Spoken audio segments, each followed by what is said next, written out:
What's up, YouTube? This is James coming back at you with another informative video. I hope you guys are doing well out there on this nice, beautiful Thursday. I'm doing real good myself. I come across this story that comes out of Raw story, okay? And it is said that this cop in this particular situation during an arrest did a very degrading thing to a young black teen. And the degrading thing is he actually not only beat the kid half to death, but spit on him, okay? As it says here, appalling video shows cop spitting on bloody black teen after violent arrest, all right? And this is the cop that is alleged to have done this, I guess, or what have you. Now, what I want to do is read this article and then check out this 5-minute video that is supposed to show this police officer or the other police officer actually committing this act, okay? Now, to get into the story here, it says the Providence Police Department in Rhode Island has released body cam footage showing an arrest from July, where police can be seen repeatedly punching at least 2 teenagers. WPRI reports. Goes on to say within the over 8 hours of footage released, one video shows at least 2 teenagers getting punched multiple times. Officer Dominguez Diaz appears to be repeatedly punching one of his juveniles on the ground. He is then physically restrained and pulled away by Sergeant Andres Perez. The teen can be heard moaning and crying. One of the teens is propped up in a sitting position. Diaz walks up and spit in his direction. The teen's face appears to be covered in blood. 2 police officers, Diaz and Mitchell Voyer, are currently under criminal investigation over their actions during the arrest. Okay. Now, I'm going to say this. If this is true, then the cop that actually did this should be arrested, thrown in general population, and get his ass beaten to a pulp and spit on. Okay? The same thing that he did to this teenager.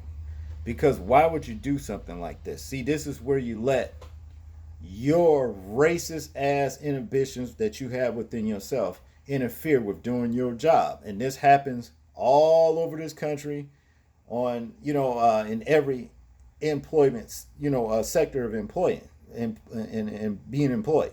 Okay, just say that, It says here, it goes on in conclusion, Public Safety Commissioner Steve Perry and Providence Mayor Jorge Alonso last month called the footage appalling. So obviously, it must be true. Let's check it out and see for ourselves.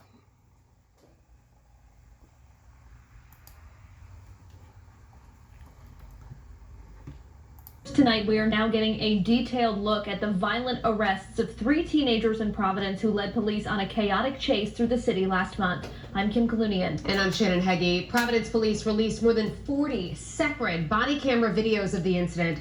City leaders have described the actions of some of the officers as appalling. We have team coverage tonight. 12 News reporter Molly O'Brien is standing by with reaction from the police union and community activists. But first, let's get to Target 12 investigator Steph Machado, who's here now with what the videos show. Providence police released more than 8 hours of footage combined of the arrests of 3 teens that led 2 officers to be suspended pending a criminal investigation. The hours of body camera video shows Providence police officers repeatedly punching teenage boys they are arresting in the early hours of July 9th. One teen with his face bloodied. Officer Domingo Diaz, who has been suspended, spits at him as the teen is pulled up from the ground. Diaz, in another video clip, is seen repeatedly punching one of the teens before being physically pulled off of him by a sergeant. The violent arrests taking place after an hours-long chase through the city.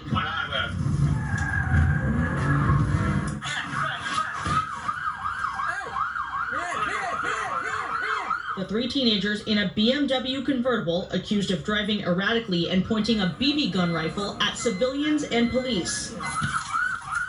When they finally crash into a fire hydrant on Salmon Street, police are seen on video pulling them out of the car. More than one officer throws punches. You okay? Yeah. In this clip, an officer interviews the driver, who says he's 15. But bro, like, do you see the severity of this?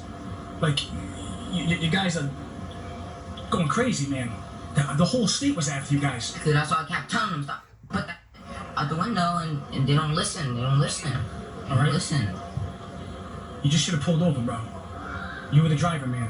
The 3 juveniles were all charged, but have not been identified because they're underage. Shortly after the incident, police placed Diaz and Officer Mitchell Voyer on paid suspension. Attorney General Peter Nerona is conducting a use of force investigation into the officers. Here's what Public Safety Commissioner Stephen Perry said about the incident last month. I saw excessive use of force in some of the body cams that is both troubling and appalling. Providence Police had initially declined our request for this video last month, but released it Wednesday at the authorization of Nerona, who says his investigation is, quote, substantially complete. He has not yet said if those 2 suspended officers will be charged or cleared. With the Target 12 investigators, I'm Steph Machado, 12 News.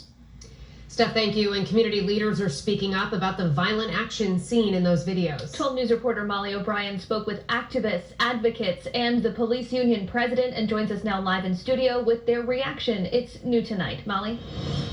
What if that was your kid in the video? That's the question posed by Black Lives Matter Rhode Island Political Action Committee.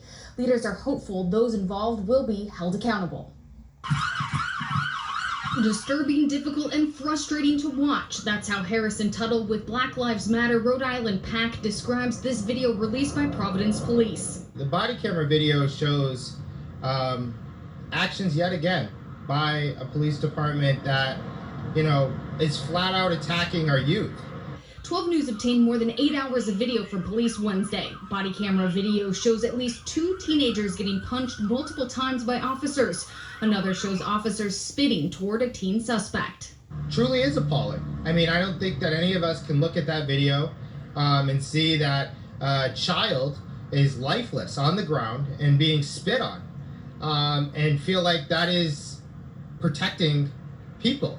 Tuttle says by no means are the alleged actions of the teens acceptable. He thinks both the suspects and the officers involved should be held accountable.